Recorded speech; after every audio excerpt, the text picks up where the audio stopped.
नमस्कार, मैं हूँ आपके साथ मुबश्शा। स्वागत है आप सभी का खबर धर्म में। धरती पर जन्म लेने वाला पहला मानव कौन था? ऐसे सवाल अक्सर हमारे मन में आते हैं और जवाब चाहकर भी नहीं मिल पाता।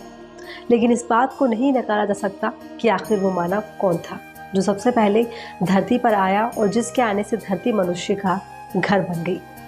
विज्ञान की नज़र से देखें तो जीव यानी कि मनुष्य की उत्पत्ति एक अलग प्रक्रिया है, लेकिन हिंदू धर्म ग्रंथों विशेष तौर पर ऋग्वेद और उपनिषद का अध्ययन करें तो पता चलता है कि मनुष्य को ब्रह्मा जी ने बनाया है। तो आइए जानते हैं पौराणिक कथाओं के अनुसार मनुष्य की उत्पत्ति कैसे हुई। मनुष्य का शरीर पंचभूतों यानी अग्नि, वायु, जल, पृथ्वी और आकाश से मिलकर बना है। इन पंच तत्वों को विज्ञान भी मानता है। वायु को छोड़कर सभी चार तत्व दिखाई देते हैं। महर्षि अरविंद ने अपनी किताब दिव्य जीवन में मनुष्य के जन्म के बारे में विस्तार से जानकारी दी है। दिव्य जीवन के अनुसार ब्रह्मा से आत्मा, आत्मा से जगत की उत्पत्ति हुई।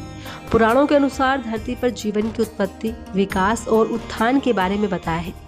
पृथ्वी सूर्य से निकली एक पिंड थी। जब धरती ठंडी होने लगी तो उस बर्फ पर जल का साम्राज्य हो गया। तब धरती पर जल ही जल हो गया। इस जल में ही जीवन की उत्पत्ति हुई। आत्मा ने ही खुद को जल रूप में व्यक्त किया। ब्रह्मा से ब्रह्मा की उत्पत्ति हुई और ब्रह्मा ने स्वयं को दो भागों में विभक्त कर लिया। उनका एक रूप पुरुष स्वयंभू मनु और एक भाग स्त्री यानी शत्रुपा था। सतप चरुतीर्थ के पास वितस्ता नदी की शाखा देविका नदी के तट पर मनुष्य जाति की उत्पत्ति हुई। पौराणिक मतानुसार आदि सृष्टि की उत्पत्ति ब्रह्मावर्त क्षेत्र यानी कि भारत के उत्तराखंड में हुई थी। वेदों में सृष्टि की उत्पत्ति, विकास, विध्वंस और आत्मा की गति को पंचकोश के क्रम में समझाया गया है। पंचकोश क्रमशः अन्नमय, प्राणमय, मनोमय, विज्ञानमय और आनंदमय।